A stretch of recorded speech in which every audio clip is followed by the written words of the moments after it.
let's take a look at the market action as investors continue to digest the latest jobs report data and potential problems at Silicon Valley Bank. Here we go. Let's take a look at the S&P 500 first of all. I'm looking at a 5-day chart and the 3.5% decline that we've now had on the week. If you look at the intraday here, we really have seen a lot of bouncing around during the session as investors are sort of trying to figure out how to play things here. The Nasdaq is performing the worst today. It tends to when you see rate expectations ratchet up, but there's more going on here, and I just want to detail what's happening. Here is the banking sector. We're looking mostly at the big banks. Now, recall the reason that we are watching the banks so closely today is because of SVB Financial. This is the parent company of Silicon Valley Bank. SIVB is the ticker. And the company yesterday saying it took big losses as it was forced to liquidate some treasury and mortgage-backed security positions. It then initiated a share sale in order to raise capital. CNBC is now reporting that the company's efforts to raise capital have not been successful. It might be putting itself up for sale.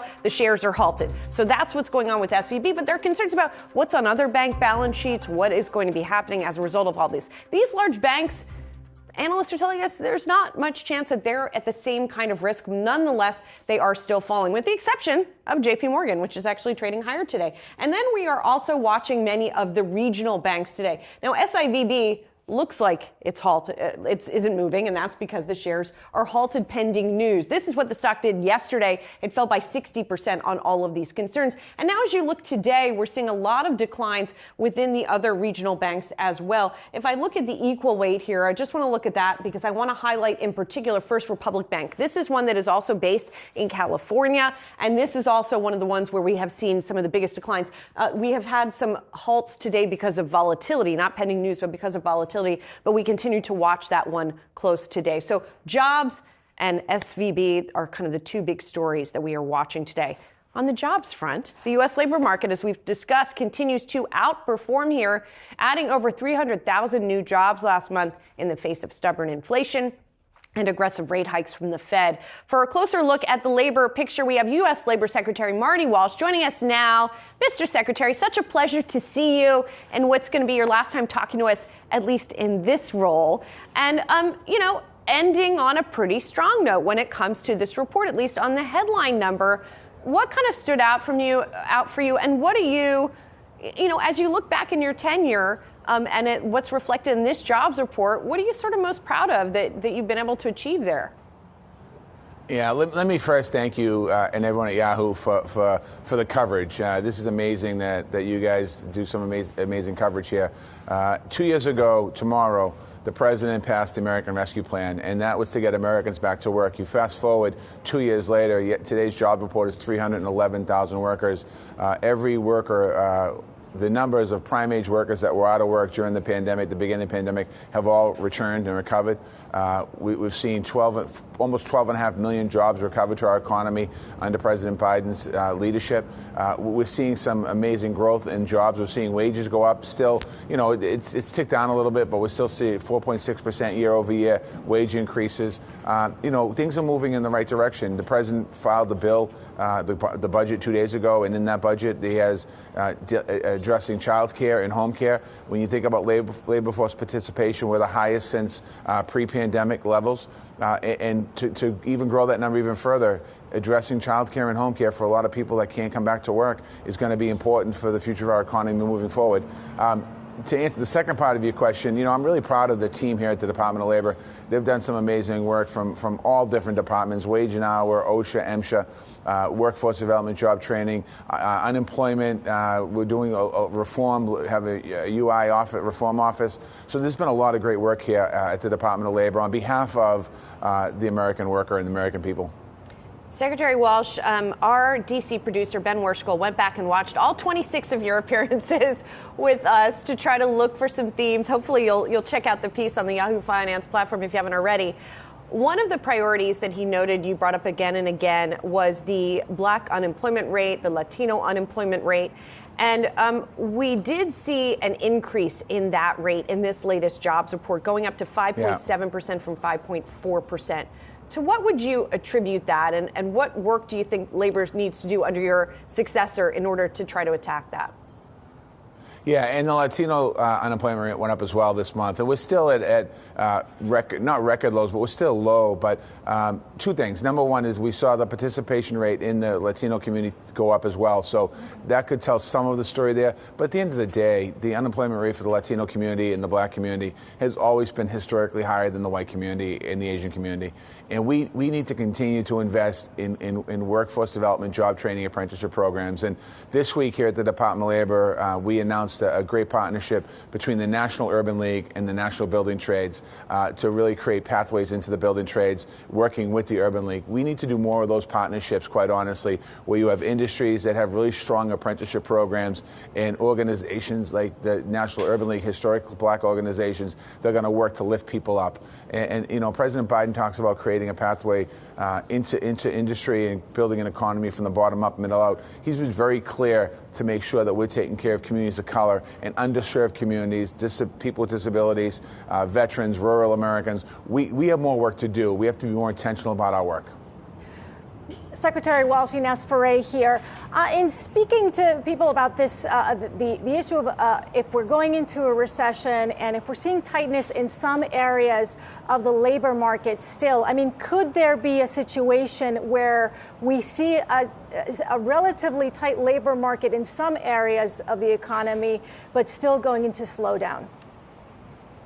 Yeah, it's hard to answer that question. I think that, you know, and I've said this a lot, I'm not an economist. I think that business has figured out how to operate in this world that we're in today.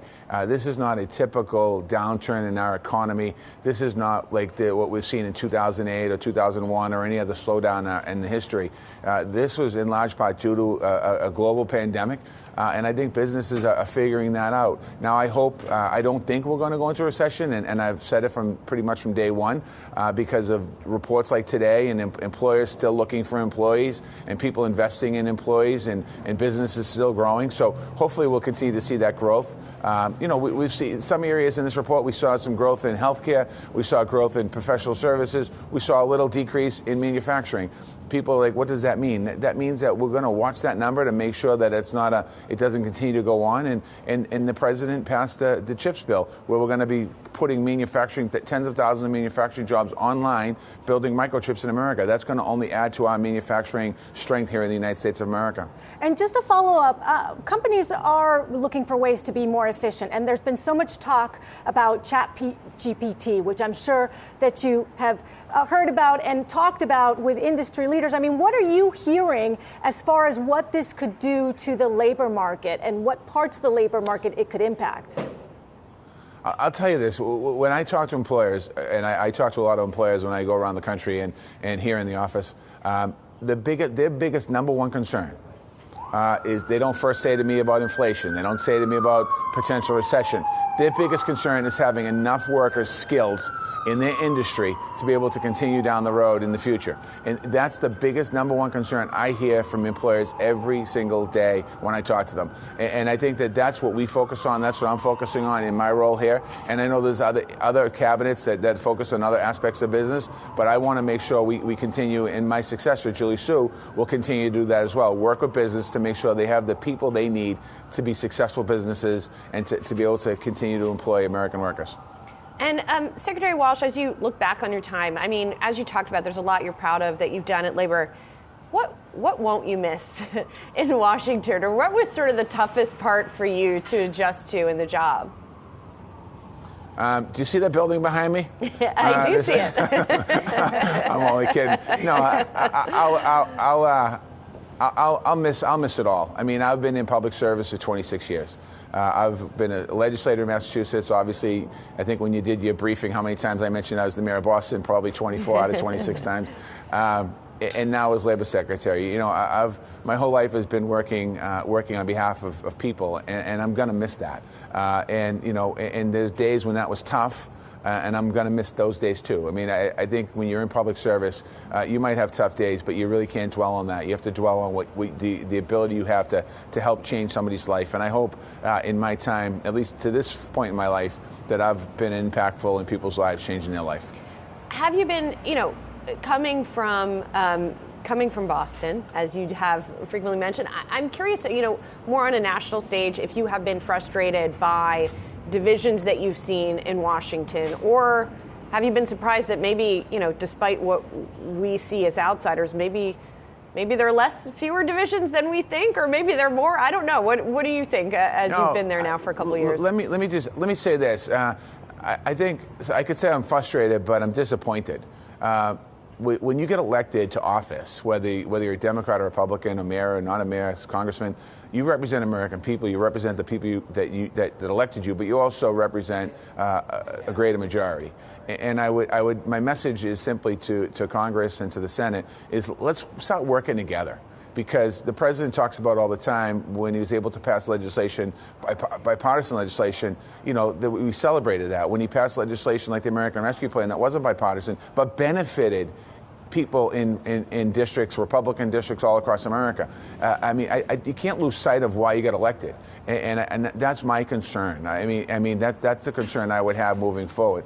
I've been in hearings up at Capitol Hill, and I've been asked some questions that have nothing to do with a budget. Ridiculous questions. That's not what American people want to hear. They want their legislator to fight on their behalf, not make a political stance on an issue that has nothing to do with the topic in front of us.